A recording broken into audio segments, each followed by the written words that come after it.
Сәлем достар, көңіл күйлерің қалай? 10 саусақ бағдарламасының бүгінгі туындысы қошқар мүйізді алқа болмақ. Міне мынадай алқа жасаймыз. Бұл алқаны кез келген мерекелік шараға қалаған көйлектеріңмен тағуға болады.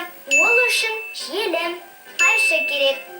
Түрлі түсті және көлемі де әртүрлі жапсырма тастар, жіңішке лента мен дайын ою пішіні.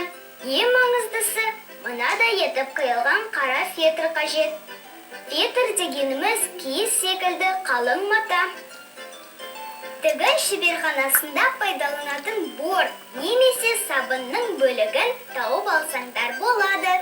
Оны неге дейсіңдер ғой? Ол матаға қошқар мүйіз үлгісінің суретін салу үшін керек болады. Ал бастайық. Алдымен мына қошқар мүйіздің суретін бастырып алайық. Фетрді ыңғайлы етіп ұстау керек, қисық сызып жібермеңдер.